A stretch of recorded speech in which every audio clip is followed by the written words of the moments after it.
The two things that I think you gotta do, especially early on, to be more profitable and a better overall picker or reseller.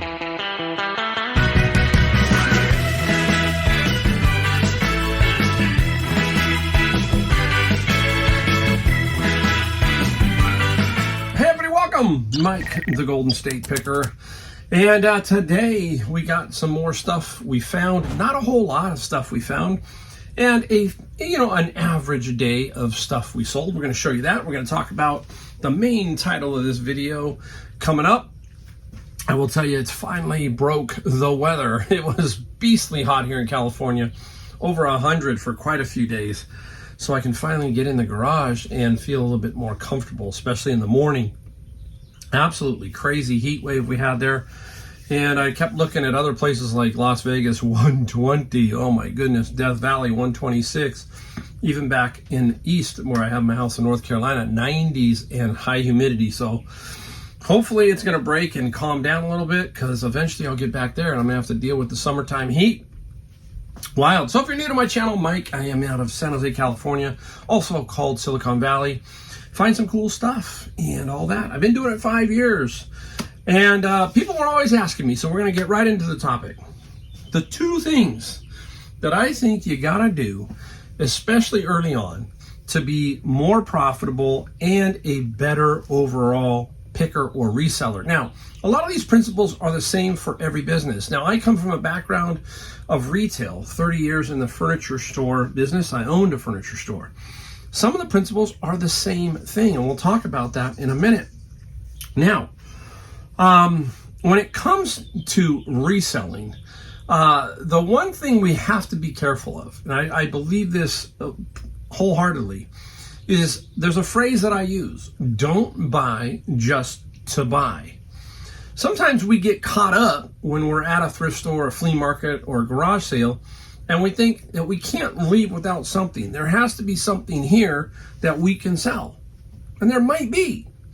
But is that item worth selling or buying and putting into your inventory? That's the question. We got to understand some of the principles that we're trying to achieve here, that we don't get caught up with that. You have seen me clean my garage, okay? That's a lot of misses that I take to the garage sale and sell at the garage sale, and a lot of other stuff that I gave away.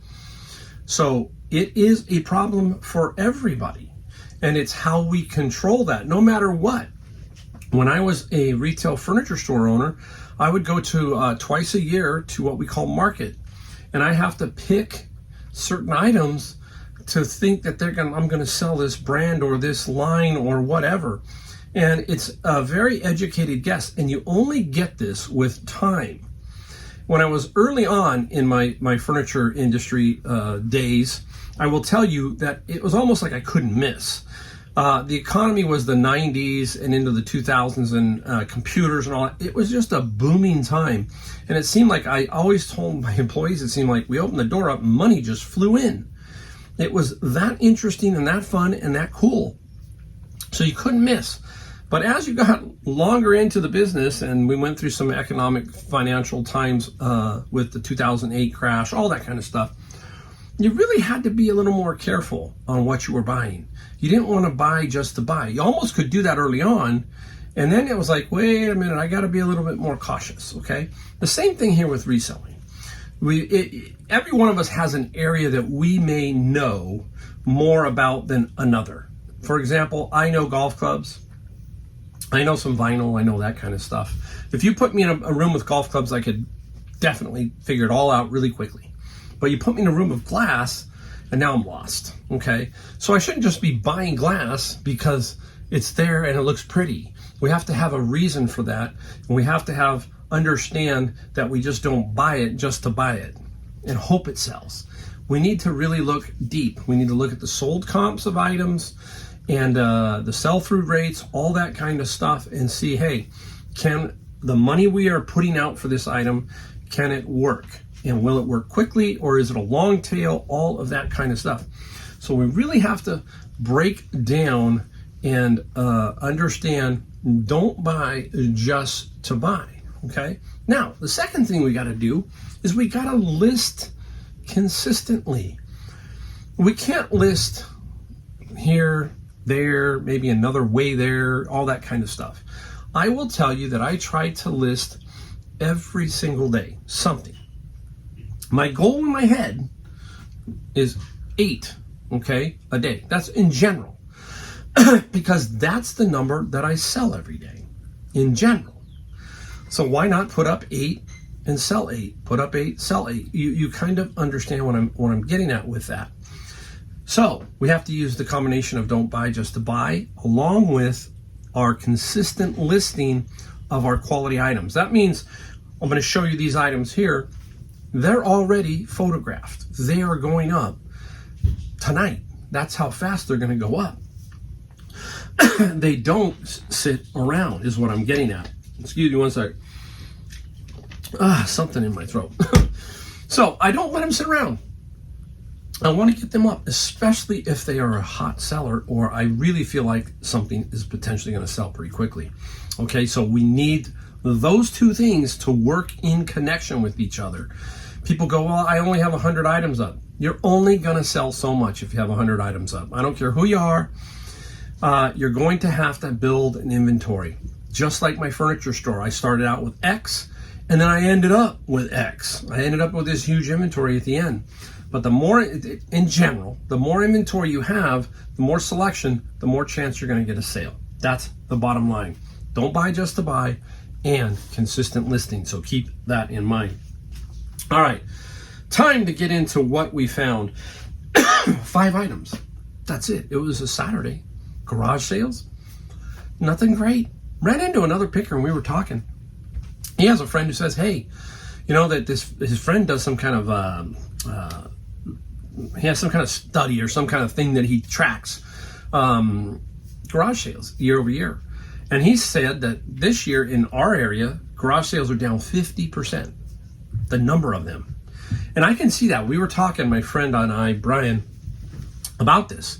And I'm feeling that the garage sales here, we're getting a huge turnover of the older people who have all the cool stuff, you know, the vintage stuff, all that kind of stuff are passing away. The kids are literally dumping the stuff, okay? They dump it at Savers, they dump it elsewhere. They just want the house. The house is so expensive, especially if you get up into Los Altos, Palo Alto, Mountain View, all of these higher up areas. They are flipping for good money, and pretty much the contents, unless it's super cool, doesn't mean much, okay? And that's what's going on. And we're losing these people, and then the newer people are not collectors so much. So they're not running garage sales, or they're living in smaller spaces like townhomes and apartment living, all of that kind of stuff. So they don't have room for these collections, and then they don't have room to run a garage sale.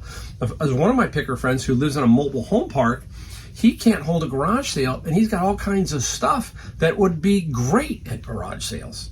So there's all these little things that are going on. And it seems like it is a lot slower garage sale season for me in this area. Let me know if it is in your area. It'd be very interesting to let me know. Put a comment down below. All right, let's get off. We're going to do the 5 real quick. This one. Now, I have one of these for my records, and I also have a spin. It's a Mach 2. I'll put a link down below. You can see a link to the record cleaner that I use. But this, when I grew up as a kid, I had one of these, and I found another one at a garage sale for $2. It's a disc washer. What is it? Many of you have seen it. The instructions are there on the bottom. This is what it looks like, and it, you know, goes on top of the record like this. You can spin it and clean it. It had fluid in it. This is D2 disc washer. Sounds like there's fluid in there, but I can't guarantee that it's D2 or it's any good.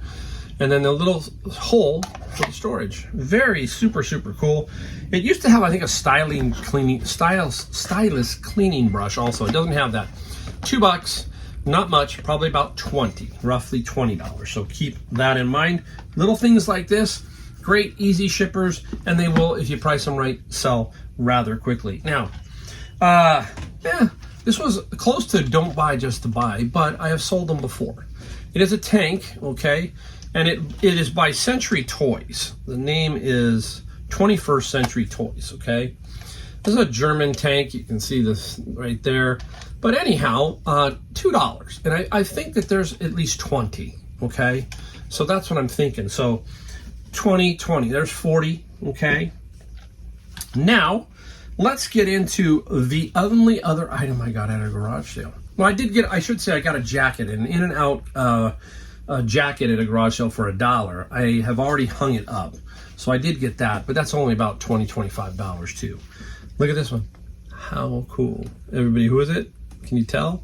It is a Russian nesting doll set. Here's a flag. It's Bill Clinton. Oh, it's great, huh? Isn't it? Don't you love it? Look who's inside. There's Monica. Who's inside Monica? I don't know who's inside Monica. Let's take.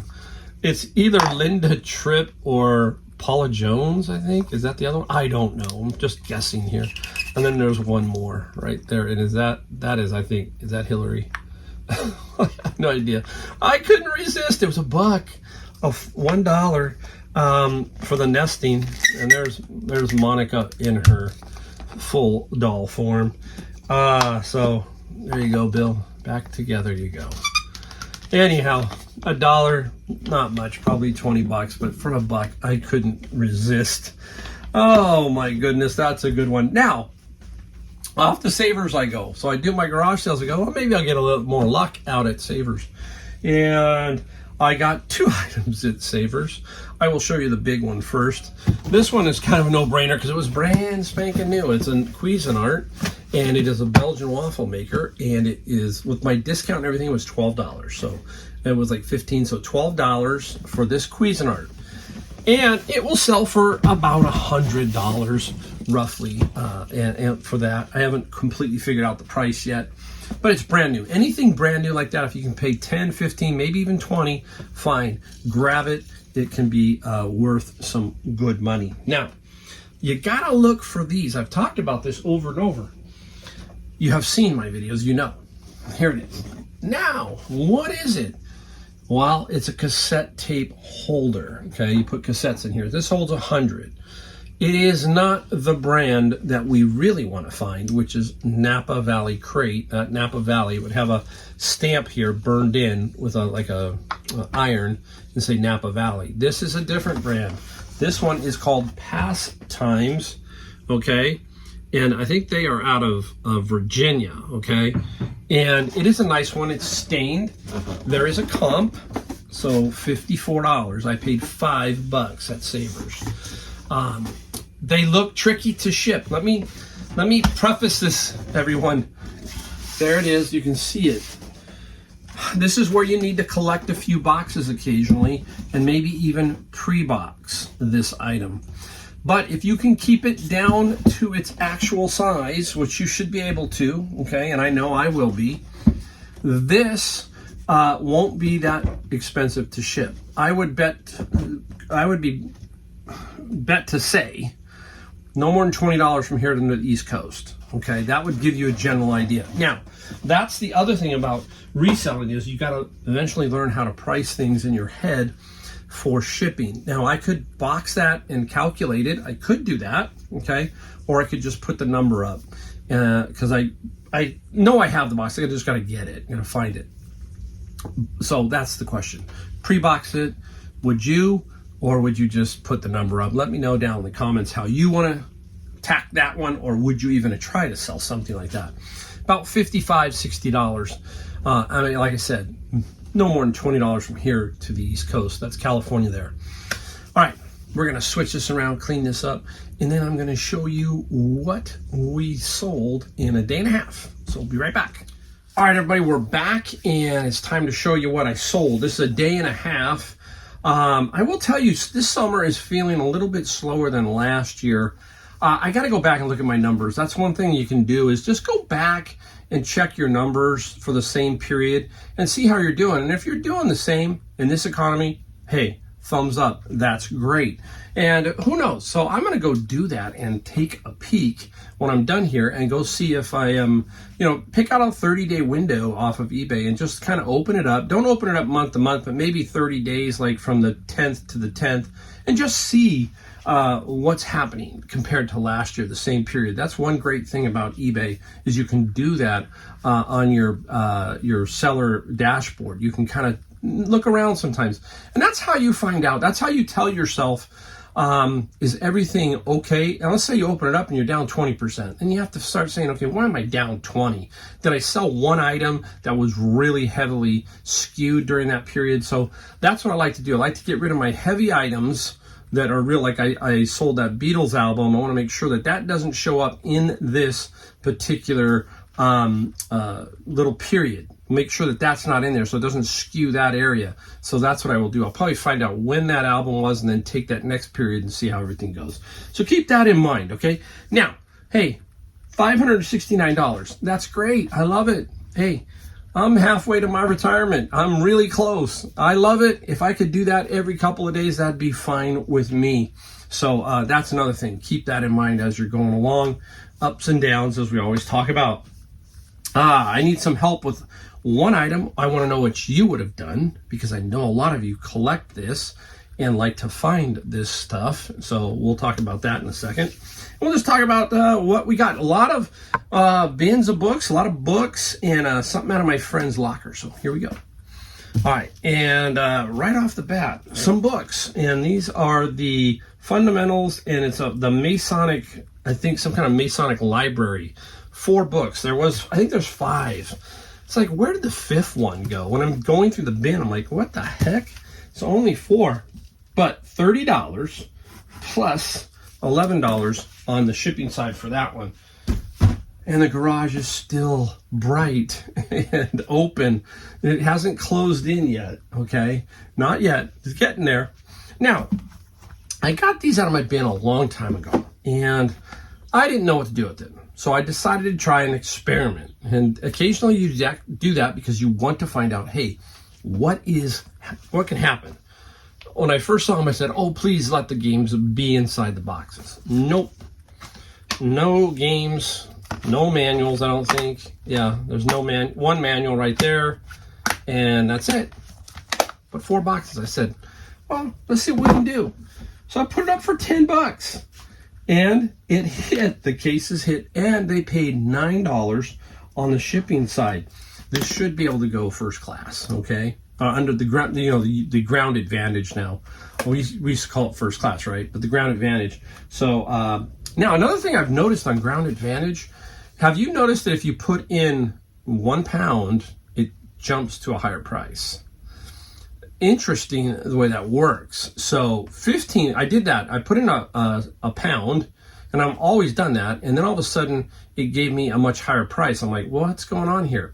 Well, what I do sometimes is like most of you, I think, is if you have a 12-ounce item, you might put 14 to give yourself 2 ounces. Or some people would say just jump it to a pound. You don't want to do that necessarily, because now the 1 pound, I think, jumps you a little bit higher. At least that's what I found. I'll test it again and see if that's true. So if you've got a 12-ounce item and you want to put 14, don't put 1 pound, is what I'm getting at. Keep that in mind. Something that I have seen. All right. Up next, you know this brand, Tiffany. And if you remember her video in the past here, there was a lady who asked if I was going to be going to Australia anytime soon, and could I drop this off? That was what she was talking about. Yeah, literally asked that kind of question. Tiffany, and it's a what do you call it? A calendar, like, notebook calendar. Very, very cool. Okay, Tiffany in the box, and we did sell it. Yeah, obviously $30 plus $12 on the shipping. So nice little one there. Here we go. Now, a friend. This is showing you if you can make $10 off of whatever you invested, $4, and you make 10, but you can sell it quick. That's the key, is not letting your money sit around too long. And this happened here. This is Super Mario Legos. Nothing fantastic. A friend of mine had it, and he doesn't sell it on eBay, and he said, hey, you know what? Take it, Mike. So I paid $4 after my discount and everything, sold it for $20 plus free shipping. I know it's going to sell as long as I price it at the correct price, which was $20. So I'm going to make $7, $8 after everything's said and done. Whatever. I might make a little more, okay? Say 10. Because I paid $4, 20, obviously I'm going to make 10 or 12. So I'm going to make 2 to 3 times my money, and it moved fast. So that's a very important key that we have to remember when we're doing this kind of stuff. Now, Another thing I do is out of the bin of books, I got some sight reading. This is music involved piano sight reading. And I only had 4 through 8, I think. Yeah, it's 4 through 8. Don't know what happened to 1, 2, and 3, but only 4 through 8. Now, I can hit this code here, obviously, and put this potentially on Amazon. Out of these few books, there were probably 1 or 2 that I could put on Amazon and sell them. No, let's lot them, okay? Amazon is fee heavy. Amazon, if you put a $100 item in, by the time you're done, it's probably about down to 40. They are about a 60% total fees across everything you look at the end of the year. You've seen me talk about that. So I lot these.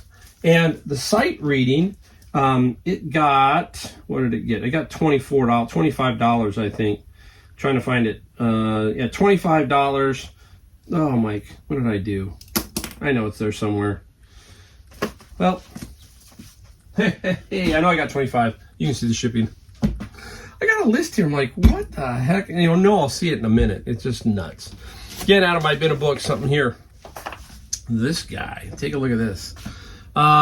This is a reading level 1, playing with letters and sounds, okay?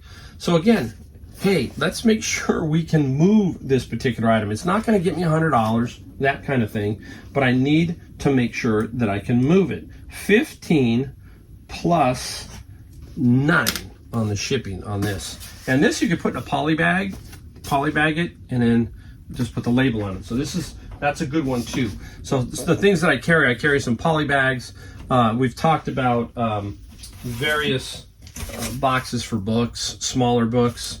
This one and another one that's a record album box for the bigger type books. All right, hey, another book. Arrhythmia Recognition, The Art of Interpretation. Man, I'm blocked on this one. So put it up on eBay. And the Arrhythmia got 40 plus 9. So $40. I'll take that all day. And let's see where we're going. All right, let's reach over here and let's take a look. Golf, still hot. Golf is red hot right now. This is a TaylorMade 2.0 burner. And it's a 9-iron. I think it's a 9-iron, right? Yep, 9-iron. And on this one, there is no flex. So this one was pretty tough, but it came out of a set. There were a couple others that came with it. So I think this was a stiff. And when you don't know that, hopefully you have 3 or 4 other clubs that are. But I will tell you, as you get down to the lower numbers, the shaft is shorter, so it's stiffer to begin with. There is some players, when you get down to a 9 and a wedge, it's tough to figure, between stiff and regular if you're playing. If you've handed me a regular, I probably could feel it a little bit, but I don't know because the shaft is so short. That's why they call a wedge flex. It's all for everybody, meaning for stiff and regulars. It's just called wedge flex. So keep that in mind. So the TaylorMade 9-iron, $40 plus 15. So nice sale on that one. All right, we're gonna go to another book here. This is another book. This is Mughal Architecture and Gardens. Okay, very nice book about I think the India, all that kind of stuff. Very cool. Nary a comp. Okay, and this is the situation where I said, you know what? Let's see if we can move this book, and nobody has ever sold it basically. So there's no sold comp until I sold it. So it sold for $50 plus $13 shipping. So this is now a comp. So all those people who are up there at 200 are going to have to look at this comp. I don't know. I could have maybe sold it for 100. I wasn't going to take a chance. I just wanted to put it up at 50 and let's see what happens. Half a bin. That is kind of the way, make sure it's safe. Kind of the way I look at that. I want to move that particular item quickly and make some money. All right, we got a couple more. I'm going to show you this one out of my friend's locker. And if you're new to my channel, I bought my friend's storage locker. $2,800 is what we paid for everything that was involved with the locker. We have made over 13,000, headed to 14. I think we're getting really close to 14,000 total sales. That's gross sales. And this is by the company Rye, R-Y-E Pottery. Some of you are going to know it. Okay, There are 3 of them, and there they are. It took a while to sell. Now I put them up, and I put them up for 100 because I was just thinking, okay, 3 of them, where am I going to sit? $100. But somebody came in at 70, and they had been sitting around a while. At that point, everything from the locker is pure profit. Let's get rid of it. So $70. Here's a kicker: $30 shipping. It is going East Coast, but I don't think this is going to be 30. This is going to be more like at the 20 range, the 21 range. So I'll make $8 or $9 on the shipping, which will help against the fees. So don't be afraid. Hey, don't be afraid to put the shipping a little bit higher sometimes. It trust me, it works. Yes, some people say, oh, I can't do that. Don't lose money on the shipping. You must make money on the shipping, because we talk about boxes, we talk about time, we talk about tape, we talk about bubble wrap. All that does cost, right? I'm going to save this one book for last. I think this one book's kind of cool, so stick around for this one book. All right, a lot of Rich Man, Poor Man. Rich Man, yeah. And that is it Robert Kiyosaki, okay? The Rich Dad. Rich Dad, Poor Man. Wasn't that a TV series back in the 70s or 80s or something? Wow. So anyhow, that little lot, we didn't get much for this one. We only got 26 plus 10. But again, as I find these, I collect those. I collect Goosebumps. I collect some others. And then I build lots and then flip them. Manga, all that kind of stuff. And speaking of manga, one of the hottest categories, it still is red hot. This one is Full Metal Alchemist, okay? And these are what they call omnibuses, okay? Here they are. What is an omnibus? It is multiple volumes in one book. So this is like volume 1, 2, and 3 in one. You can see here's 25, 26, and 27. So instead of 3 small paperbacks, they put it together. They're called omnibuses. And omnibuses can sell for some decent money. So keep your eye out for that as far as manga goes, anime. And that sold for $75 plus 12 on the shipping. And the other thing you must remember about manga, if you put it in the singles anime comics, that can lock you out of media mail. So be very careful, because if you make that mistake because you snipe somebody else's ad and it automatically puts you into ground, that might be a little bit more money. So there is a difference, a variance there. You've got to be very careful, especially on the smaller things where you might be shipping something for $4.50 media, all of a sudden becomes 7 or 8 on ground. And the reason why is it's for some reason that category won't let you choose media mail as one of them. So I take all my manga and anime and I put them in the books category. Then all I have to do is get the author, the title, and the language, put that in that little item's description, and then I can choose media mail. And trust me, it doesn't matter. They find it because it's title search oriented. So if somebody's looking for Full Metal Alchemist, mine will show up. I've done it all. That's how I do it all the time. So keep that in mind when you're doing that. All right, one more book, and then we're going to go to a cool item I have a question about from you, and then the final book. All right, this is just Leaves of Gold. Interesting book, just a bunch of poems and sayings, and it's just interesting. Like I said, I don't look them up to see what the meaning of these are. If you know what Leaves of Gold was, let me know in the comments down below. Let other people know. I just am so busy. Sometimes I do, but it's rare. So Leaves of Gold got 14 plus $7 on the shipping side. All right. Now, before we get to the book, I got this. Now, you always hear, hey, a blind squirrel occasionally gets lucky. Well, that kind of stuff. Well, I am not a silver or a gold person, per se, but I am looking for it. I just don't go hunting for it all the time. And off the cart at Savers came these two things.